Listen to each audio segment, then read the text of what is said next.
ఒక్కొక్కసారి teachers especially puberty age ఉన్న అమ్మాయిలకు అప్పుడప్పుడే బ్రెస్ట్ కొంచెం పైకి ఇలా వస్తూ ఉంటాయి.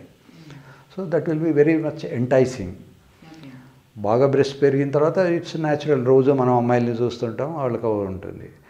ఆ ప్యూబర్టీ 13-14 ఇయర్స్లో వాళ్ళకు నిపుల్స్ ఇలా పైకి పొడుచుకొని వస్తుంటే breast is the first sign for the puberty, మిగతా వాటికన్నా కూడా. సో వచ్చేసరికి వాళ్ళు టెంప్ట్ అయిపోయి ఒక్కొక్కసారి దాన్ని చేత్తో పిసగడము, లేదా ఏదో మిష మీద వాళ్ళని టచ్ చేయడము, ఇవన్నీ కూడా చేస్తూ ఉంటారు టీచర్స్ నుంచి. ఇది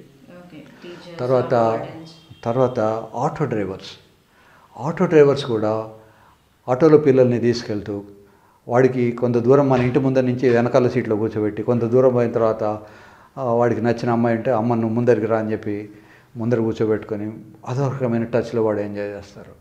కనుక ప్రతి చిన్న విషయాల్ని కూడా తల్లిదండ్రులు బాగా గమనించుకోవాల్సి ఉంటుంది. చిన్నపిల్లలు కనుక చిన్నప్పుడే సెక్సువల్ అబ్యూజ్ అయితే వాళ్ళ పర్సనాలిటీలో, తర్వాత వాళ్ళ కెరీర్లో చాలా దెబ్బతింటారు. వాళ్ళు అనుకున్నది సాధించలేరు. ఒకవేళ సాధించినా విపరీతమైన భయానికి లోనవుతుంటారు. వాళ్ళకు ఎప్పుడూ ఒక రకమైనటువంటి ఇన్సెక్యూరిటీ ఫీలింగ్ ఉంటుంది. కనుక అబ్యూస్ కెన్ బి ఎనీవేర్. తర్వాత డ్రింక్స్ తీసుకున్నప్పుడు నిజానికి కోరికలు పెరుగుతాయి, పర్ఫార్మెన్స్ తగ్గిపోతుంది, విచక్షణ జ్ఞానం తగ్గుతుంది.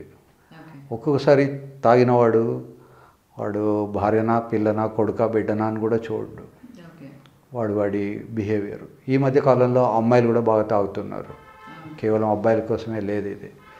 సో ఆ తాగినప్పుడు వాళ్ళ బిహేవియరు, వాళ్ళ అబ్యూజు, ఎస్పెషల్లీ తల్లి లేనప్పుడు ఆడపిల్లని ఇంట్లో తండ్రి దగ్గర కూడా వదిలిపోకూడదు.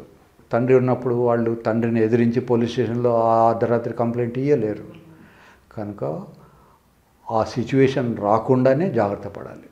కనీసం వాళ్ళకు ఒక 18-20 ఏళ్ళు వచ్చేంత వరకు వాళ్ళని కంటిలో రెప్పలాగా కాపాడుకోవాలి. అది మగపిల్లలైనా కావచ్చు, ఆడపిల్లలైనా కావచ్చు.